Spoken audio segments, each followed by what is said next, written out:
시청자 여러분, 구독자 여러분, 반갑습니다. 자, 2023년 10월 28일. 자, 오늘 한 주 주제 시작해 보도록 하겠습니다.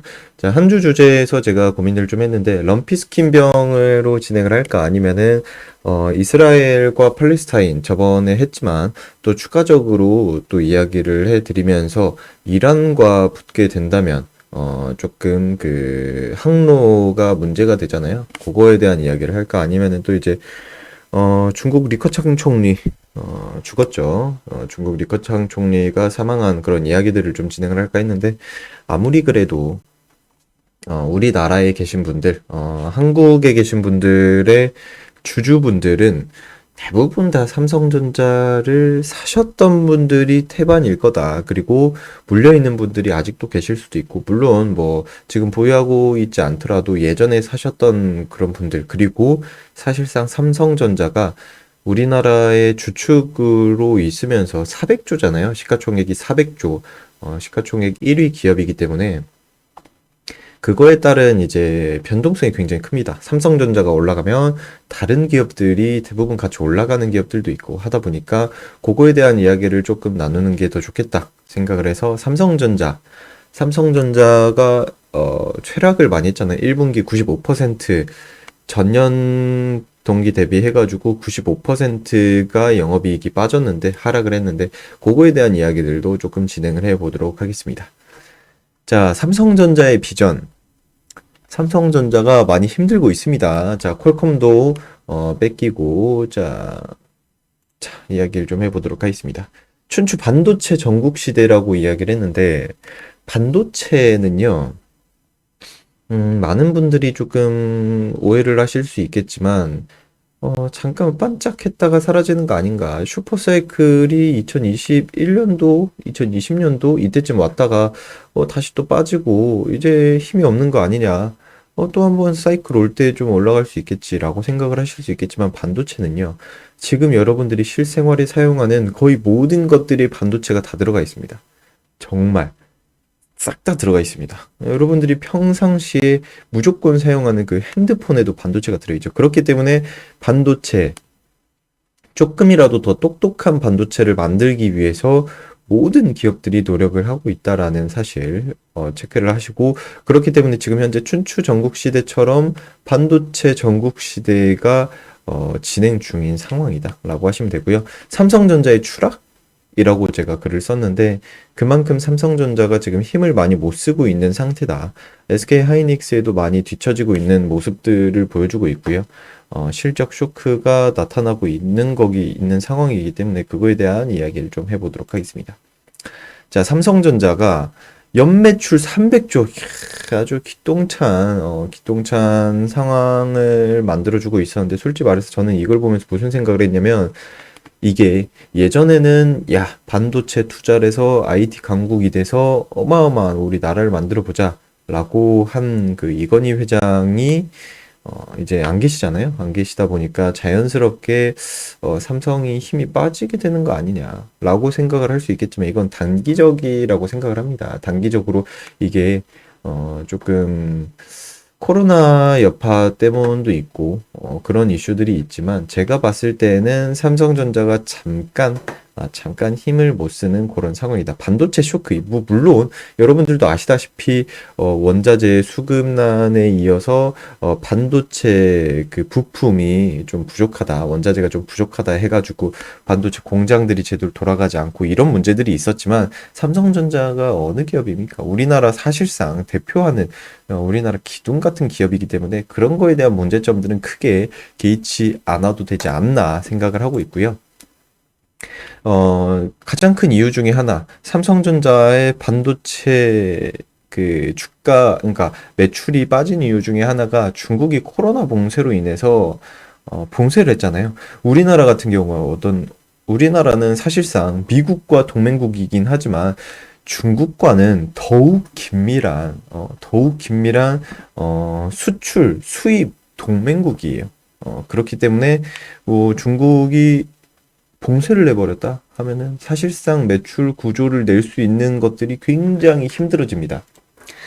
중국에서 반도체를 생산을 하는 게 많다라고 생각을 하시잖아요. 하지만 중국에서 반도체를 뿜어져 나오는 것보다 그러니까 중국에서 직접 생산하는 반도체보다 우리나라가 가가지고 거기서 생산해서 중국이 반도체 그거 뿜어내는 게 훨씬 더 많습니다.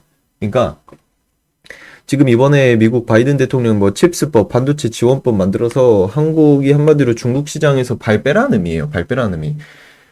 거기에 삼성전자가 직격탄으로 맞아서 미국에다가 계속 긴급하게 공장을 짓고 막 이렇게 하고 있는데 자연스럽게 우리나라가 들어가가지고 거기서 반도체를 만들어내는 게 훨씬 더 많으니까 그거에 따른 매출 하락이 굉장히 컸다.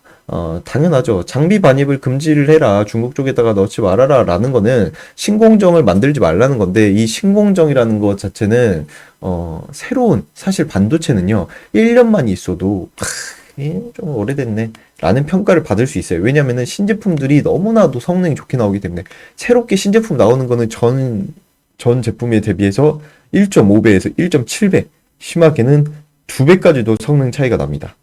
예, 자연스럽게 당연히 빨리빨리 새로운 공정들이 중요한 거다. 라고 생각을 하시면 될 것 같고 중국이 반도체 많이 만드는 나라가 아닙니다. 여러분들 잘 생각을 해보세요. 중국이 반도체를 많이 만드는 나라가 아니라 우리나라가 중국에서 반도체를 많이 생산하고 있는 상황이다. 라고 생각을 하시면 될 것 같은데 이렇기 때문에 자연스럽게 코로나 봉쇄로 인해서 매출이 하락이 크게 나왔었다. 라고 보시면 됩니다. 자, 그리고 제가 아까도 말씀드렸다시피 미국과 중국 사이에 있습니다. 자, 칩보 관련해서 중국은 이제 또 한국은 미국의 위협에 맞서 노라고 말할 수 있는 용기를 가져야 한다라고 이야기를 했고요. 그래도 이제 반도체법 주요 내용 중에 바이든 대통령이 뭐 이야기를 했죠. 반도체 제조 시설 건설을 하면 직접 보조금으로 390억 달러를 지원을 하겠다. 야, 390억 달러. 자, 달러입니다, 달러. 자, 첨단 반도체 연구 개발비로 110억 달러를 지원하고 시설 투자비 25% 세액 공제를 해주겠다. 어마어마한 거죠. 그러니까 한마디로 이런 식으로 이야기를 한 게 뭐냐면은 야, 중국 쪽에다가 넣을 생각하지 마. 계속해서 미국에다가 넣어. 라고 이야기를 하는 거죠. 사실상 우리나라 그 중국과 우리나라는 그 무역 동맹입니다. 무역 동맹으로 굉장히 긴밀하고 없어서는 안 돼요. 만약 중국이 순식간에 사라진다. 저도 이제 중국을 그렇게 좋아하는 편은 아니지만 물론 미국도 그래 좋아하는 편은 아닙니다. 다 좋아하지 않아요. 제가 한국만 좋아하고 근데 중국이 순식간에 사라진다? 그러면은 우리나라는 당장 망할 수 있어요. 정말로 당장 망할 수 있는 그런 상황이기 때문에 그 부분에 대해서 중간 역할을 굉장히 잘해줘야 하는 상황이죠. 윤 대통령님이. 자, 또한 이제 미국 및 유럽의 전략적 탈대만 수요 선점을 먼저 해야 돼. TSMC라든지 뭐 이런 것들. 하지만 이제 이미 TSMC에도 밀리고 또 이제 삼성전자는 SK 하이닉스에도 밀리고 막 이런 상황이다라고 보시면 될 것 같고 SK 하이닉스에 뭐가 추월당했냐? 라고 좀 보실 수 있는데 이번에 HBM 메모리를 추월을 당했죠. HBM 메모리를 추월 당했는데 자, 이게 무슨 문제가 있냐면 SK 하이닉스가 AI용 초고성능 D램 신제품인 HBM3E 개발에 성공을 하면서 삼성전자를 제치고 차세대 메모리 제품인 고대역폭 메모리죠. HBM은 고대역폭 메모리인데 고대역폭 메모리 시장의 주도권을 잡은 상황입니다. 삼성전자와 점유율 두고 서로 업계 1위를 주장을 하고 있으나 기술력은 SK 하이닉스가 이번에 넘어섰다라는 게 업계의 평가가 들어오고 있죠. SK 하이닉스가 최근 HBM3E의 성능 검증 절차를 진행하기 위해서 고객사에 샘플을 공급하기 시작을 했다고 조금 이야기를 했고요. 그리고 HBM3E는 HBM3보다 성능 용량을 업그레이드한 HBM 5세대 제품입니다. 그러니까 한마디로 삼성전자의 기술을 이미 제쳤다라고 보시면 됩니다. 여러 개의 D램을 수직으로 연결을 해서 기존 D램보다 데이터 처리 속도를 혁신적으로 끌어올린 고부가가치 고성능 제품이라고 합니다. 그러니까 낸드처럼 겹겹이 쌓아 올리는 거죠. 겹겹이 쌓아 올리는 거고 자 일단은 이제 세계 최고 성능이 구현된 확장 버전인 HBM3E를 개발하는데 성공을 했기 때문에 전 세계적으로도 독보적인 지위를 확고히 하겠다. AI용 그 메모리 시장에서 확고히 하겠다라고 계속해서 이야기를 하고 있는 상황입니다.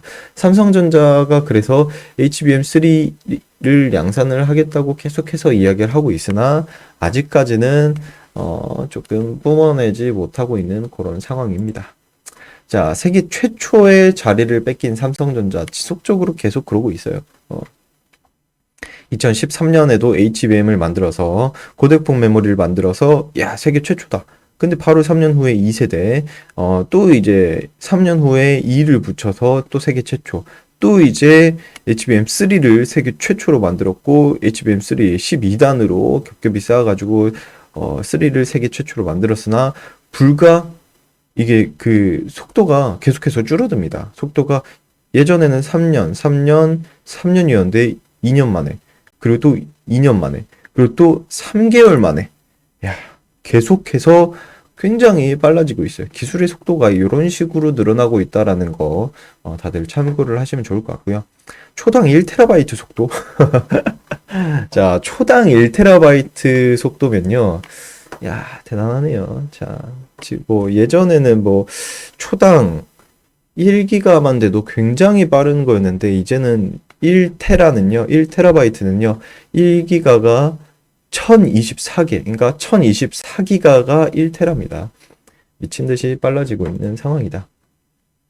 자, 여기에서 제가 이야기하고 싶은 게 뭐냐면은, 자, 삼성의 비전. 그러니까 제가 지금까지 이야기했던 이유가 좀 있습니다. 삼성의 비전에 대한 이야기를 할 건데, 보이지 않는 거로부터의 길을 찾다. 삼성 오토 SSD, 뭐 이런 그 메모리들. 그러니까 삼성이 이번에 뭐를 했냐면, 그 독일에서 파운드리 포럼을 개최를 했습니다. 여기 있네요. 독일에서 삼성 파운드리 포럼을 개최를 했고, 이게 무슨 파운드리 포럼이냐면 오토모티브예요. 오토모티브. 그러니까 전기차 시대를 내가 선도하겠다. 그러니까 삼성전자는 물론 우리가 그렇게 걱정하는 것만큼 삼성이 뒤처질 리가 없어요. 삼성도 다 알고 있고 향후 미래에 대한 생각을 다 하고 있을 거였다는 거죠. 그런데 지금 현재 트렌드로는 2단계 그 부분 자율주행, 그리고 3단계 조건부 자율주행, 그리고 4단계에서 5단계 완전 자율주행이 있잖아요. 완전 자율주행을 삼성이 직접 실현을 하고 연내 혹은 늦어도 내년 중으로는 그 완전 자율주행에 필요한 거의 모든 메모리들을 내가 독자적으로 개발을 해서 만들어서 제품을 납품을 하겠다. 네, 삼성 딱 이렇게 이야기를 하는 거죠. 완전한 자율주행, 그러니까 인간의 개입이 전혀 필요 없는 어떠한 조건 속에서도 자율주행이 가능한 단계, 바로 4단계에서 5단계죠. 2단계에서 자동차는 운전석도 필요 없고요. 자동차는 실내에 오롯이 탑승자의 편의를 위한 공간으로 변화할 것이다 라고 이야기를 하고 있습니다. 자, 일단은 뭐 그 삼성전자가 말하는 뭐 아키텍처, 분산형, 도메인, 영역 기반 아키텍처 뭐 이런 것들이 좀 자세하게 있는데 이런 것들에 대해서는 제가 다음에 조금 더 딥하게 이야기를 해드릴 거고요. 왜냐하면은 그것만 이야기해도 이미 10분이 훌쩍 넘어가는 시간이기 때문에 뭐 IVI라든지 게이트웨이라든지 텔레매틱스 뭐 그리고 그 운전 그 보조, 뭐 그 ADAS 뭐 이런 것들을 다 통해 가지고 삼성이 개발을 진행을 하고 있다. 미국도 아니고요, 우리나라도 아니고요, 중국도 아니고요, 유럽도 아니, 독일에서 이미 진행을 했습니다. 삼성 파운드리 포럼. 삼성의 비전 두 가지가 있어요. 두 가지 중에 첫 번째가 바로 오토모티브. 우리는 자율주행의 신세계를 열 것이다. 라고 이야기를 했습니다. 자, 우리는 컴퓨터 필요 없어. 야, 무슨 컴퓨터야. 우리는 자동차다. 그러니까 고부가가치, 큰 영업이익과 마진율을 낼 수 있는 사업을 영위하겠다라는 거죠. 자, 그리고 또 한 가지. 삼성이 초거대 AI 사업을 굉장히 획기적으로 크게 투자를 하고 있습니다. 삼성이 무슨 일을 하고 있냐? 초거대 AI는, 그러니까 한마디로 여러분들이 그냥 AI와 초거대 AI 그게 뭐 무슨 말이야? 라지 스케일이라고 이야기를 하는데, 초거대 AI는요, 기존 AI 그 똑똑한 생성형 AI보다 한 단계 더 스스로 학습하고 스스로 인지를 하고 스스로 모든 걸 판단을 할 수 있는 AI라고 하는데, 저도 이 부분에 대해서는 완벽히 이해가 잘 되진 않지만, 기존에 우리가 AI를 뛰어넘어서 내일보다 더욱 똑똑한 초거대 AI를 만든다라고 이야기를 합니다. 이게 삼성이 전략적으로 투자를 하고 있는 두 가지인데, 첫 번째는 자동차, 오토모티브, 두 번째는 AI, 초거대 AI인데, 이 초거대 AI도 곧 그 발표를 하고 더 자세하게 이야기를 한다라고 합니다. 그리고 이제 또 삼성전자에서 첨단 V낸드를 뿜어낸다라고 합니다. 방금 아까 말씀드렸다시피 LG에서는요, 죄송합니다. SK 하이닉스에서는 12단, 야, 뭐 잘 올려봤자 뭐 한 20단 뭐 이렇게 진행을 하고 있는데, 삼성은 첨단 V낸드 플래시를 개발을 할 것이다 라고 이야기를 하고 있고, 계속해서 청사진을 발표를 하고 있기 때문에 우리가 그렇게 크게 지금 주가가 이렇게 올라가다가 이렇게 빠졌다가 다시 이렇게 올라오고 있는 그런 상황인데, 주가가 올라가는 이 사실상 코스피와 거의 움직임이 똑같습니다. 근데 삼성전자가 그렇게 걱정할 단계는 아니다. 제가 봤을 때는 10,000원, 20,000원, 30,000원까지도 충분히 올라갈 수 있는 그런 기업이기 때문에 개인 투자자분들, 많은 그 투자자분들 너무 걱정하지 마시고 조금 들고 가시면 좋을 것 같습니다. 자, 한 주 주제 여기서 마치도록 하겠습니다. 삼성전자가 어떤 비전을 가지고 어떤 움직임을 가지고 조금 혁신을 맞이를 하려고 하는지 여러분들이 잘 지켜봐 주시면 될 것 같고요. 한 주 주제, 새로운 전성기를 맞이할 삼성에 대해서 제가 삼성 주주분들, 삼성전자 주주분들과 개인 투자자분들은 삼성의 움직임에 따라서 굉장히 큰, 좀 변동성을 갖고 있잖아요. 그렇기 때문에 그거에 따른, 생각, 제가 최대한 정리를 해드렸습니다. 새로운 전성기 맞이할 삼성 한 주 주제, 여기서 마치도록 하겠습니다. 자, 주말 다들 잘 보내시고요. 다음 주 월요일 개장 전에 뵙도록 하겠습니다. 감사합니다.